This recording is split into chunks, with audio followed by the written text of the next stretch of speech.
cana-de-açúcar chegou ao Brasil no século XVI, primeiro século da colonização.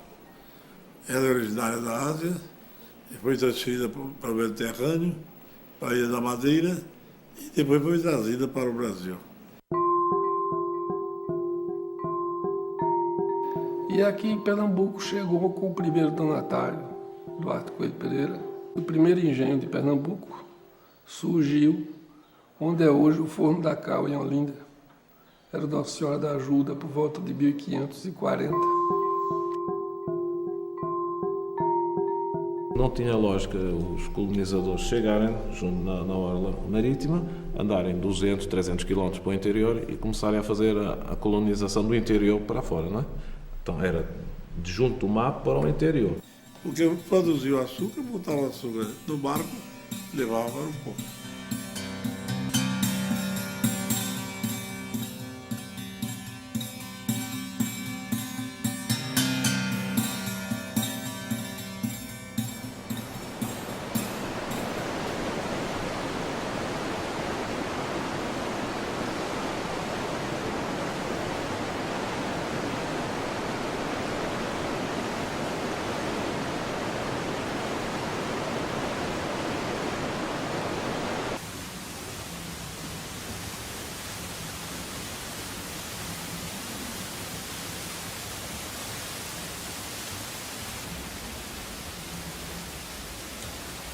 Todos os engenhos de Pernambuco, quer os engenhos reais, que eram aqueles movidos a água, quer os engenhos trapis, que eram movidos a tração animal, ou os engenhos depois a vapor, todos eles eram chamados de engenho Banguê.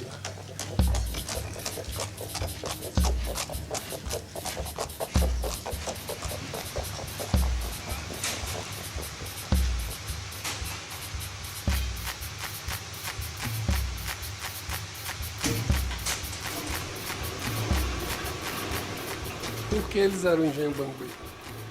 Porque era no Banguê que se carregava o bagaço dele, levava-se para a bagaceira, onde ele era seco, e depois o bagaço seco era conduzido até a fornalha do engenho, onde ele servia de combustível para acionar a caldeira e cozinhar o mel.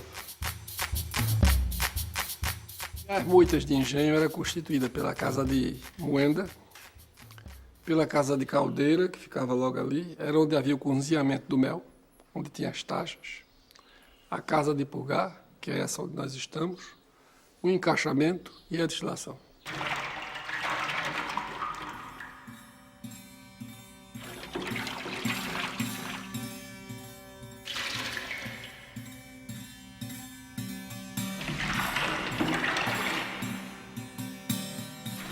Aqui é onde era transformado o mel cozido que vinha da moita do engenho em açúcar mascavo.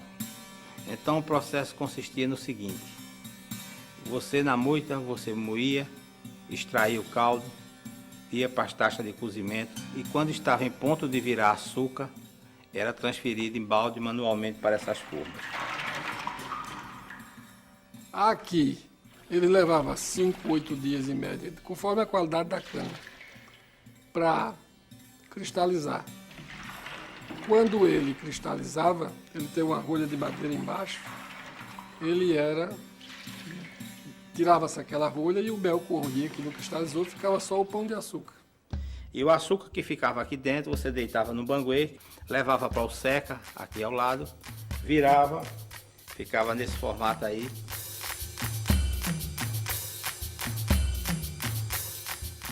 Antes do advento das usinas, se purgava uma parte do açúcar mascavo, que era para aquelas famílias mais abastadas da cidade e do campo. Eles passavam a ter o açúcar branco. E o processo era através do maçapê, com a água que ia chupando as impurezas do açúcar mascavo. E o mel que ficava aqui, você produzia aguardente durante o ano todo, que era uma renda complementar que a propriedade tinha.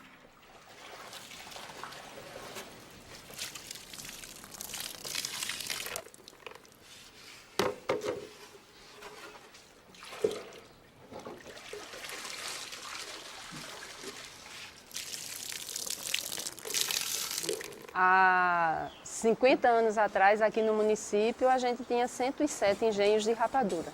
E hoje só existe o nosso.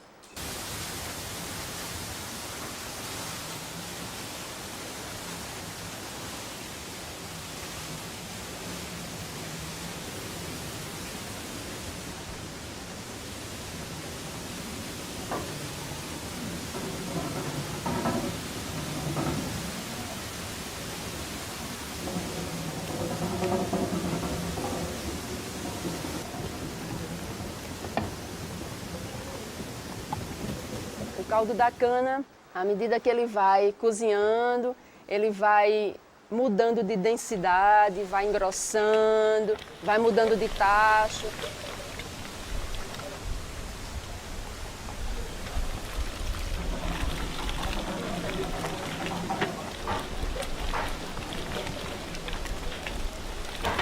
Até chegar no último tacho, que é chamado tacho de alça, é um tacho de cobre, é onde o mestre reconhece o ponto da rapadura. E aí esse caldo agora bem grosso, é uma verdadeira massa a 148 graus centígrados, ela é despejada na gamela.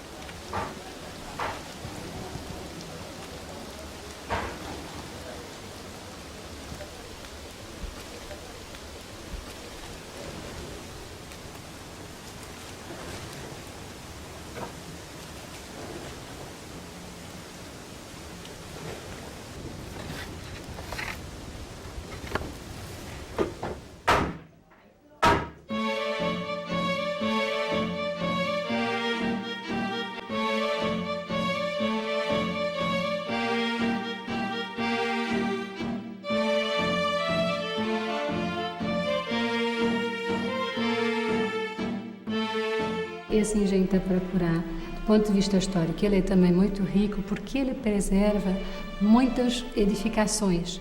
Então, é um engenho que tem casa grande, que tem igreja e que tem cemitério, que, como era de costume na época, era construído na parte geograficamente mais alta, e depois, ao longo da colina, iam tendo as outras casas. Tinha uma mercearia que a gente chamava de barracão, onde se vendiam os víveres, tem toda a moita.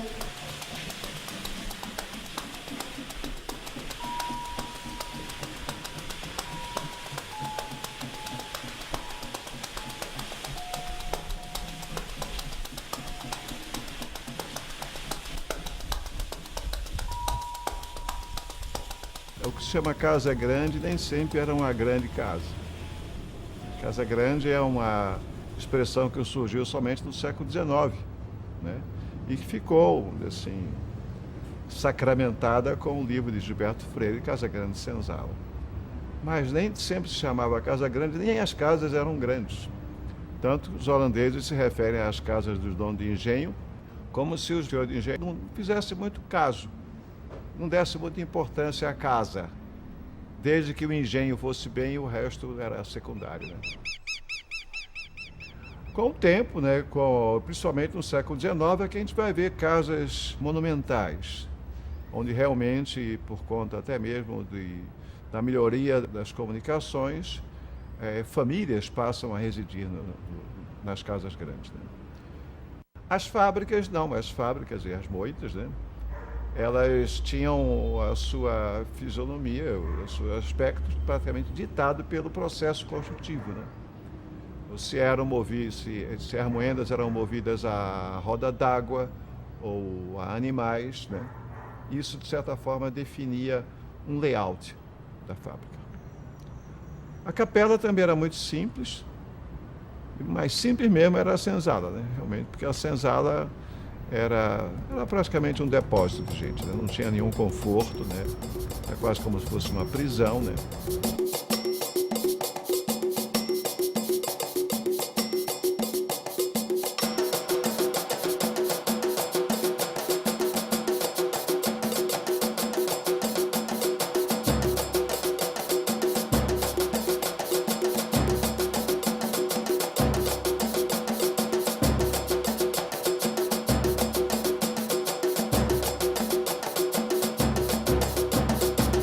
A casa grande, ela não era desse tamanho que a gente vê hoje, ela era uma casa bem menor, tanto que a casa ela é bem mais antiga do que a capela.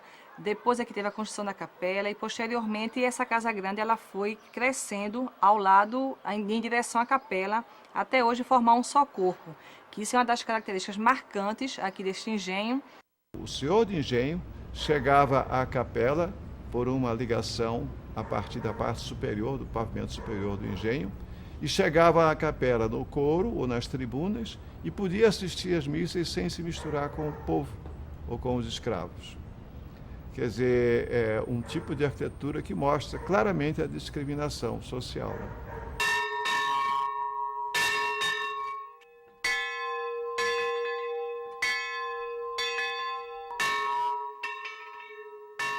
As capelas mudaram um pouco, né? O que talvez se possa falar como característica marcante dessas capelas é um alpendre na frente, né?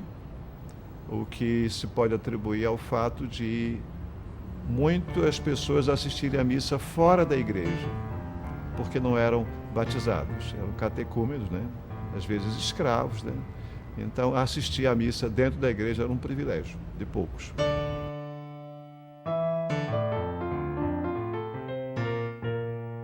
Antigamente o pai, né, era o dono, o senhor absoluto de todas as coisas. Era o Deus Todo-Poderoso. Ele ministrava seus bens, como também administrava os seus filhos, sua mulher, seus escravos. E eles tinham praticamente uma lei que era usada por todos eles, que tinha que os filhos que nascessem teriam que cumprir aquela lei. Então o primeiro filho ficava no engenho, onde ia trabalhar e dar continuidade ao trabalho do pai. O segundo ia ser bacharel em Direito, esse poderia sair, viajar, fazer da vida dele lá fora o que ele quisesse. O terceiro seria padre, o quarto seria médico e assim sucessivamente. Os rapazes, eles mandavam para a Europa. Com 10 anos, mandava para estudar na Europa. Um erro horrível. Se eles iam voltar para receber eles para os engenhos, para continuar, né? Não, mandava para a Europa. Quando voltava, não sabia nem português, quanto mais como tomar conta de um engenho. As mulheres não aprendiam a ler nem a escrever. Para não escrever para namorar. Não deixava. E casavam muito cedo. E viviam submissos aos maridos e aos filhos, né?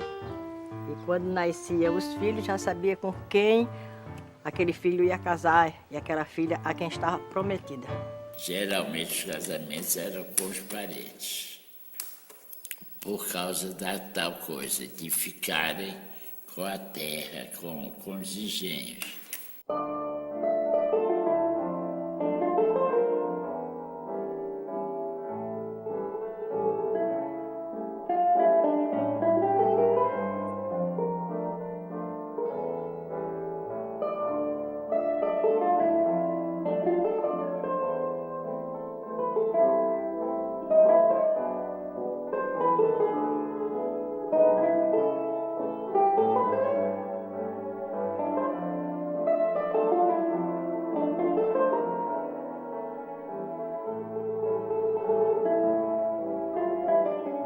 Evaldo Cabral de Melo chama de sacarocracia, né? Quer dizer, essa aristocracia do açúcar, né?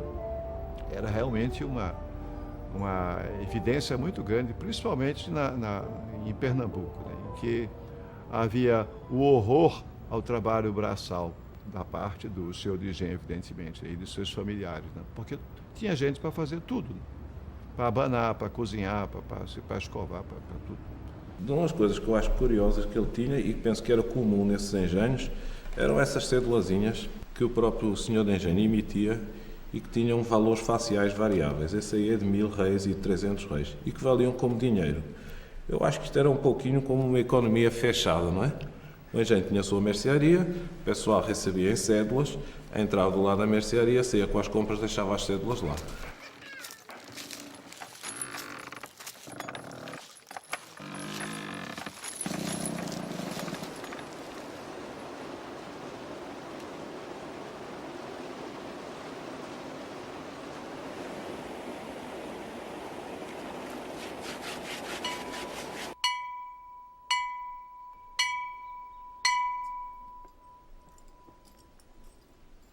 A mão de obra do engenho, basicamente, era o escravo.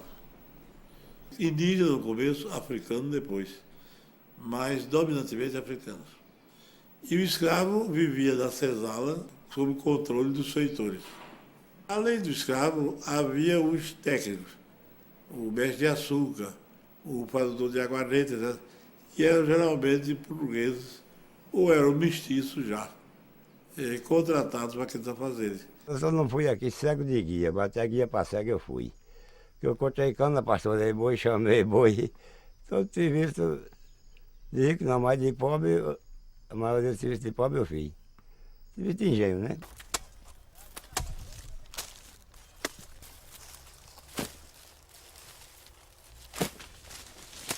O trabalho nessa região, na verdade, ele tem uma herança muito perversa, que é a herança da escravidão. E essa herança ela se manifesta nas várias formas. Primeiro, no valor do trabalho. O valor do trabalho nessa região sempre foi calculado pela sua reprodução material, e nunca pelo valor da pessoa humana que trabalha. 3 toneladas. 3. Aí meu menino tem que fazer 6 para dar o salário dos dois. Que é 130 que nós recebemos. 130 conto, aí não dá. Aí nós só receber ali e encosta no varejão. Aí só dá uma feirinha. Aí a gente tem que se rebolar, plantar alguma coisa para comer. Tem que plantar passa fome. E o trabalhador, descendente dos escravos, ele se transformou em morador dos engenhos. O trabalhador morador dos engenhos ficou na relação dependente do proprietário da terra. Se na época da escravidão o proprietário era dono de tudo, da terra, das casas e do corpo de quem trabalhava, no morador ele passa a ter um controle semelhante a ponto de dominar todo o tempo de trabalho do morador.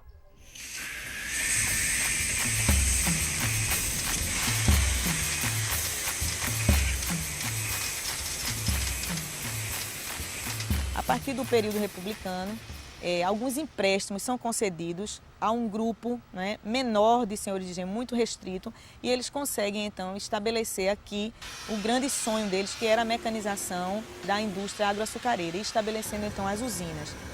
E o que aconteceu com o restante dos senhores de engenho de pequeno e médio porte? Esses se transformaram então em apenas fornecedores de cana. Isto aí levou a um processo aqui de fechamento dos engenhos da Mata Norte toda. Por exemplo, o município de Nazaré, que era junto com Buenos Aires e Tracunhaém, tinha cerca de 160 engenhos. Na década de 50, fecharam todos, com exceção de um que virou a usina Matari, porque eles não tinham como competir com o açúcar cristal. Por conta da própria complexidade da usina, ela criou um outro, vamos dizer assim, conjunto muito mais complexo de edifícios, muito mais complexo do que o conjunto do engenho. Algumas deram origem a cidades. Por exemplo, Barreiros e Catende são cidades que surgiram de usina. Cresceram tanto que a cidade depende de tal forma da usina que ela se confunde com a usina.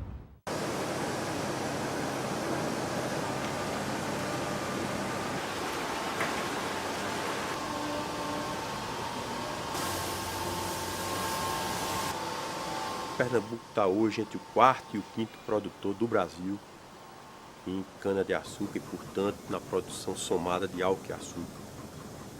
Nossa atividade no Nordeste, ela emprega mais e, ao mesmo tempo que ela emprega mais, ela tem que ter uma certa competitividade para oferecer o seu produto no mundo, porque essa é uma commodity internacional.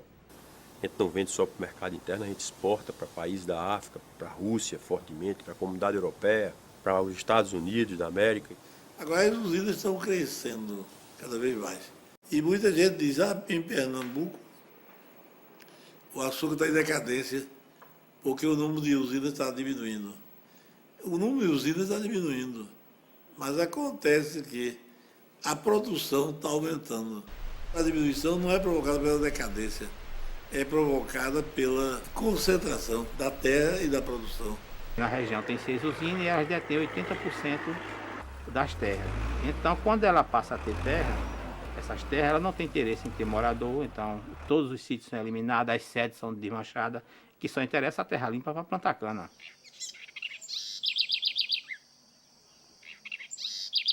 A primeira cana que se usou aqui foi a cana crioula, que veio possivelmente, talvez ela tenha vindo da Ilha da Madeira com os portugueses. Não sei como ela resistiu tantos anos, ela foi cultivada durante 300 anos, a cana crioula. Depois da crioula veio a caiana. E hoje tem uma gama enorme de variedades de cana. Você, quando planta a cana, que corta ela, o tronco dela brota. Aquilo é a soca. Chama-se a primeira folha, soca de planta. Quando você corta de novo, ela brota novamente, já é a riçoca. A pessoa depois já passa a chamar 3 folhas, 4 folhas, aquela cana não vai render muito não, porque já são 5 folhas.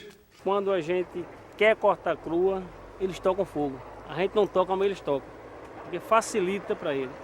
Ele produz mais, tudo que ele produz mais, o retorno financeiro para ele é melhor.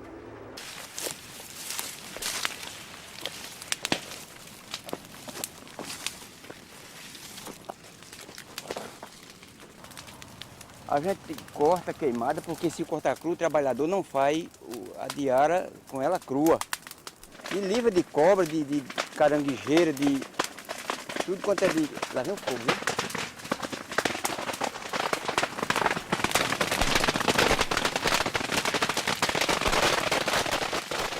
As terras estão cada vez mais. A erosão vai raspando.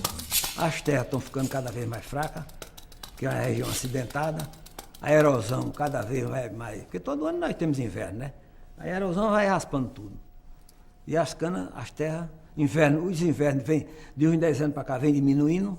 Aqui chovia 1.400, 1.500 milímetros. Está chovendo agora, o ano passado choveu 700. Esse ano vai quase 900. Então, esse plantio de cana que foi incrementado, talvez tenha sido um dos agravantes para a situação atual das constantes secas. Porque meu pai, quando tinha essa propriedade, ele só usava 1/3 dela para cana. A propriedade tinha 300 hectares, tinha 100 hectares de cana, o resto era mata e sítio de morador. Então, com o advento do Proálcool, os 300 hectares passou 300 hectares de cana. E todas as propriedades da região fizeram isso. Então, o que aconteceu? Você, no município de Nazaré, da mata, tem 1% de mata.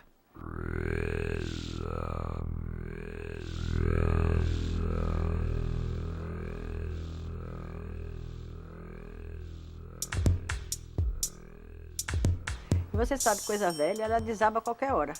Então, toda hora a gente tem uma coisa para fazer, um conserto aqui, um conserto ali, cai uma porta, cai. E assim é a vida que a gente leva aqui, é consertando, preservando para ver se essa estrutura não cai. Porque, como vocês viram, é uma estrutura completa, a moita do engenho é toda em pé.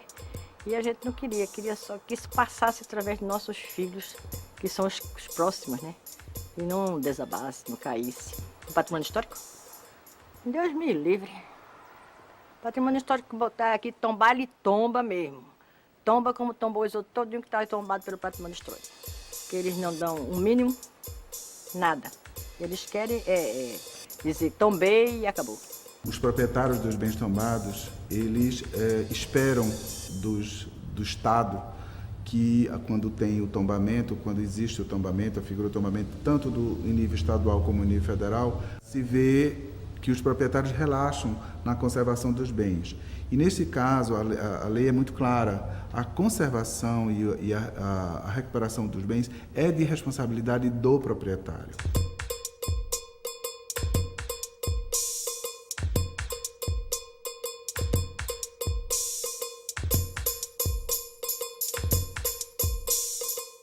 Mas o patrimônio veio e fez um serviço no telhado, ficou, por sinal, muito bom. Só foi o que fez só e nada mais.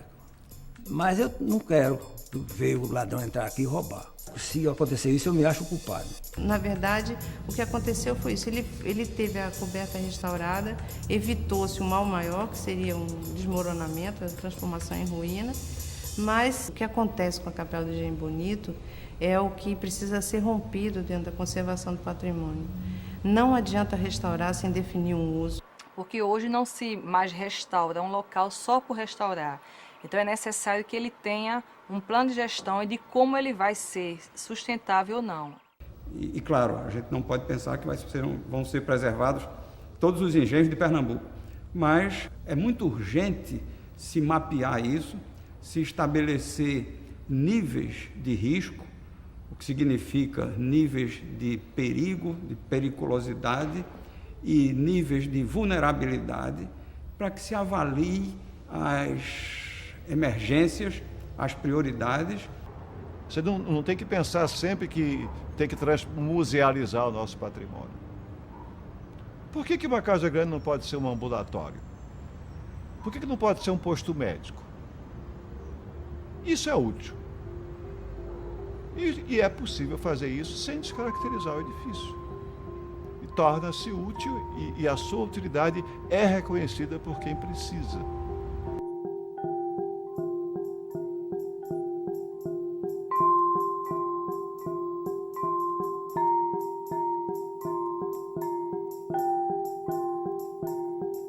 A partir de 1980, eu diria assim, a década de 80, a década de 90, houve realmente uma crise muito grande do setor canavieiro, certo?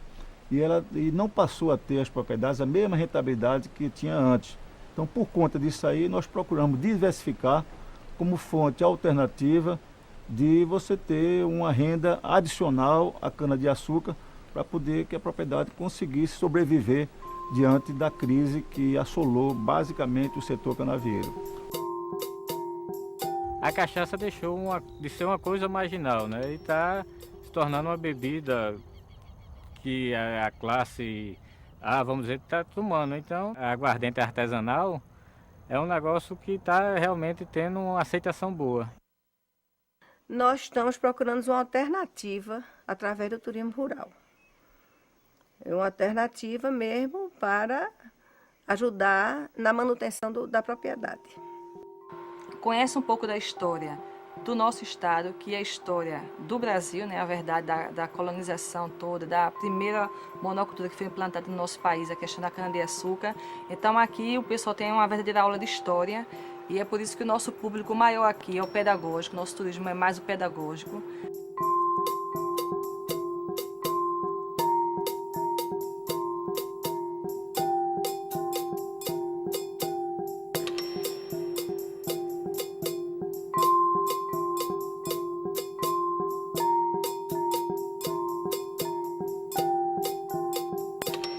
Como dizia o Dr. Zé Antônio Gonçalves de Mello, um historiador pernambucano, ele disse: a história de Pernambuco se confunde com a história do açúcar. Pernambuco é açúcar.